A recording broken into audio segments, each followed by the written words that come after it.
Hello every student, आज हम शुरुआत कर रहे हैं कक्षा 8 विषय विज्ञान। अध्याय हमारा अभी फर्स्ट ही चल रहा है। आज हम जो बात करने वाले हैं वो आपके पॉइंट हैं खाद एवं उर्वरक, दूसरा आपका सिंचाई, तीसरा खरपतवार से सुरक्षा, चौथा कटाई और पांचवा आपका भंडारण। ठीक है, आज हम इन पॉइंट की बात करेंगे। चलिए स्टार्ट करते हैं तो हम स्टार्ट करेंगे खाद एवं उर्वरक से। तो आपके जो खाद क्या होते हैं और इन्हें क्यों जो है हमारे भूमि में डाला जाता है या फसलों में डाला जाता है। ठीक है, तो स्टार्ट करें। ओके, चलिए खाद एवं उर्वरक। जैसे कि आप सभी को पता है कि जब हम फसल को क्या कर रहे होते हैं, बोने की प्रक्रिया स्टार्ट कर रहे होते हैं। ठीक, तो या तो हम बोने से पहले या बोने के बाद जो है हम क्या करते हैं, फसल के साथ खाद मिलाते हैं। जैसे कि आप सभी ने देखा होगा कि आप जब भी अपने गांव गए होंगे तो अपने जो है परिवार वालों को सुना होगा कि जो है हमें खेत में खाद डालना है। ठीक, क्यों डाला? अब क्वेश्चन ये आता है कि खाद डाली क्यों जाती है और खाद होती क्या है। तो मैं आपको बता दूं कि जब आप क्या करते हैं, जो है लगातार फसलों का उत्पादन कर रहे हैं, खेत से लगातार जो है फसलें ले रहे हैं हम, तो उसकी जो उर्वरक क्षमता जो होती है वो क्या होने लगती है, लगातार कम होती चली जाती है। ठीक, आपने एक फसल बोई, वो काट ली, फिर दूसरी फसल बो दी, वो काट ली, तो उसकी जो पैदावार जो क्षमता है वो लगातार क्या होने लगती है, कम होने लगती है। ठीक है, उसमें जो पोषक तत्व होते हैं उन पोषक तत्वों की उसमें कमी आने लगती है। ठीक, अब जब उन पोषक तत्वों की कमी होने लगती है तो हमारी जो फसलें होती हैं वो उनका जो है वृद्धि करना या पूरे मात्रा में उपार्जन होना कम हो जाता है। जब ये चीज़ें कम होने लगती हैं तो जो है हमें उस फसल में क्या करना पड़ता है, खाद या उर्वरक डालना पड़ता है, जिससे क्या हो, उन पोषक तत्वों की उस मिट्टी में जो है कमी जो हो जाती है वो पूर्ति हो सके और जो है हम फसल को ज़्यादा से ज़्यादा उत्पादन कर पाएँ।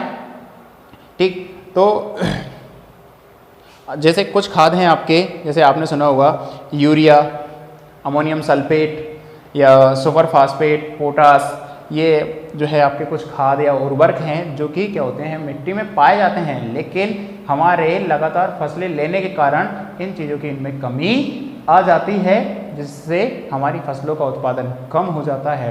तो फिर हमें क्या करना पड़ता है, उस ज़मीन में या उस भूमि में हमें खाद तथा उर्वरक डालना पड़ता है। चलिए आगे हम बात करते हैं सिंचाई की। तो सिंचाई जो होती है कि सर सिंचाई क्या होता है, तो सिंचाई ये होता है बेटा कि आपने देखा होगा कि फसल जो होती है उसे समय समय पर निश्चित आपको पानी देना होता है, एक निश्चित मात्रा में। ठीक, कि जब मान के चलिए आपने पानी दिया, फिर कुछ दिनों बाद उसको फिर पानी की जरूरत पड़ी तो आपने फिर उसे पानी दिया, और जितनी मात्रा में, क्योंकि आपको भी पता है कि जो फसल जो होती है उसे जितनी मात्रा में पानी चाहिए उतना ही देना जरूरी है। अगर आपने ज़्यादा दे दिया तो जो है वो बेकार हो जाती है। तो जो पानी दे फसलों को जो पानी देने की जो प्रक्रिया होती है वही सिंचाई कहलाती है। अब ये जो है दो तरीके से होती है। दो तरीके से मतलब कि पहला जो है पारंपरिक और दूसरा आधुनिक। पारंपरिक तरीके मतलब पुराने जो तरीक़ों से जो है आप फसलों में सिंचाई की जाती थी। अब पारंपरिक तरीके या हम जो है अभी भी कुछ तरीके जो है अपनाते हैं। जैसे अब सिंचाई की जो व्यवस्था है वो कहाँ से पूर्ति होती है, आपकी सिंचाई के जो स्रोत हैं वो कौन कौन से हैं।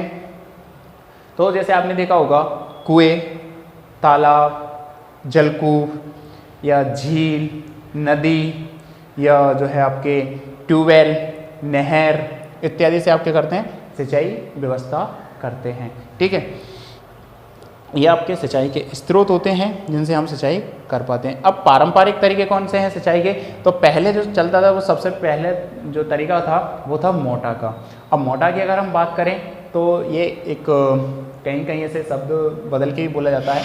अगर आप अपने घर पे पूछो कि मोटा क्या होता है तो आपको ये पता चलेगा कि जो है एक बर्तन होता था जो है गोल टाइप का, जिसे रस्सी से बांधकर कुएं में उतारा जाता था और भरकर उसे खींच लिया जाता था और जो है उसे ऊपर ला करके खाली कर दिया जाता था इससे क्या होता था, पानी बह कर के जहाँ हमें भेजना होता था वहाँ भेज दिया जाता था। इसका एक और प्रचलित नाम है, वो है इसका चरस। आप पूछ सकते हैं अपने घर पे।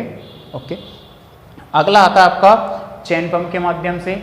इसमें जो है वही एक गोल बर्तन चैन के माध्यम से जोड़ दिया जाता था। तो चैन को क्या किया जाता था, घुमाया जाता था।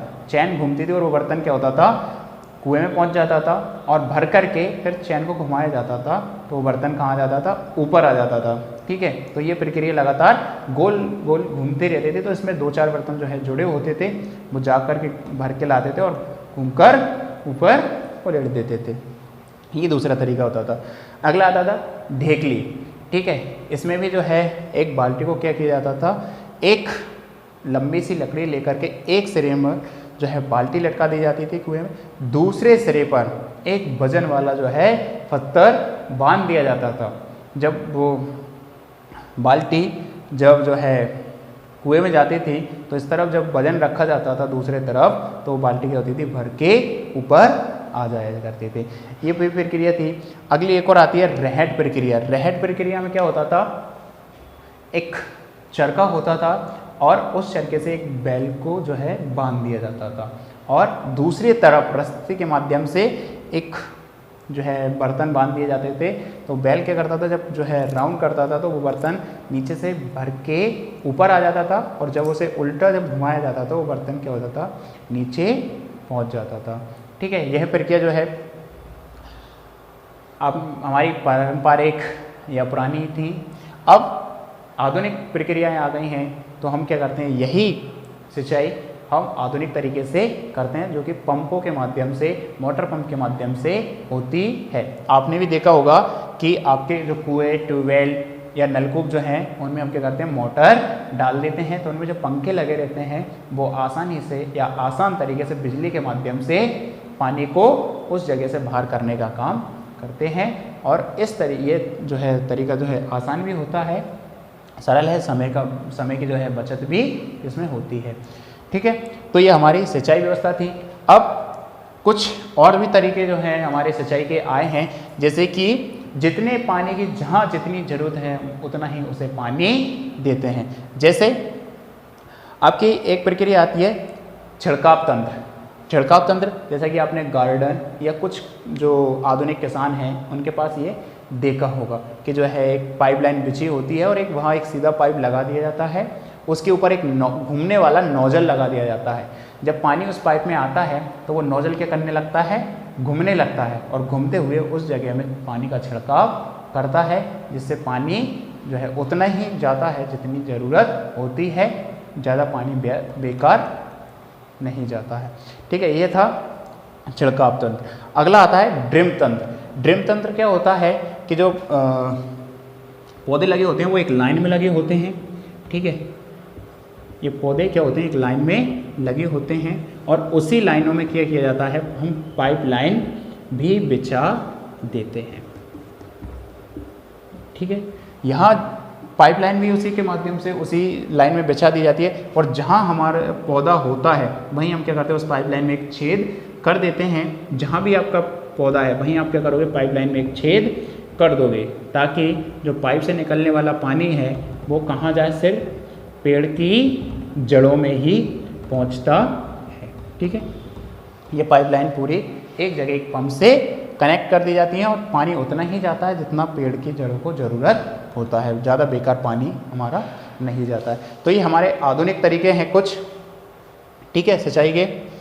अब हम बात करते हैं खरपतवार से सुरक्षा। तीसरे पॉइंट की अगर हम बात करें तो पहले यही बता दूं कि खरपतवार क्या होता है। तो खरपतवार बेटा, जैसे कि आप कोई फसल बोते हो तो आपने देखा होगा कि उसके साथ कुछ अवांछित पौधे, मतलब बेकार या जिनकी हमें ज़रूरत नहीं है, वो पौधे भी क्या करते हैं, उनके साथ उग जाते हैं। चारा आप जैसे कहते हो।